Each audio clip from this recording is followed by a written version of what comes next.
Across Kabul, derelict structures stand where they were abandoned when the Soviet Union left Afghanistan after a disastrous, decade-long occupation. A quarter of a century later, Russia is back, not with boots on the ground, but with millions in investment. Moscow, through a handful of state-owned companies, is restoring scores of Soviet-era projects, including this house-building factory we visited in Kabul. It's Afghanistan's biggest manufacturing plant, and it's getting a $20 million makeover with Russian funds. Mohammed Yunus, the manager at the steel unit for 30 years, welcomes Russia's renewed interest in Afghanistan.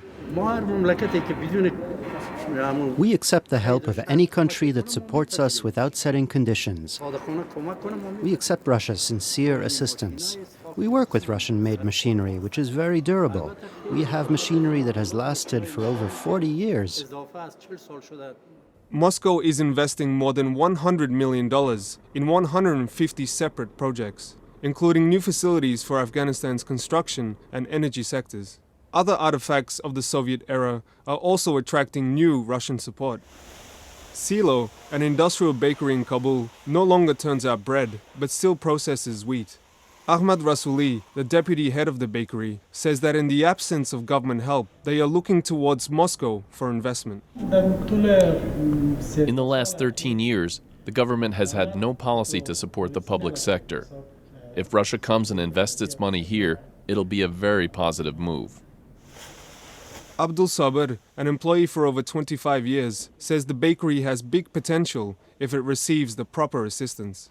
In its heyday, the bakery turned out tens of thousands of loaves of bread each day for schools, hospitals, and the military. Everything is still working. If the government supplied us with wheat, we would be ready to work. Now, we're sitting outside all day in the sun next to this wall. Kabul is keen to bolster ties with regional players like Russia to shore up security and its economic future as most NATO combat troops leave this year. Much of Afghans' animosity towards Russia, a legacy of the Soviet invasion, has subsided. Many local companies are eager to do business with Moscow, which has doubled its investment for 2 years running. These projects mean renewed cultural as well as economic influence for Russia. Mirsaib Kuchi, the head of the Russian language department at Kabul University, says the number of students learning Russian has surged to over 500, doubling in each of the last 3 years. Russia's intake of Afghan students on scholarships has also increased. There's keen interest among young people in learning Russian. This year, 120 first-year students were admitted to the faculty, but we could only accept 30 because we don't have enough classrooms.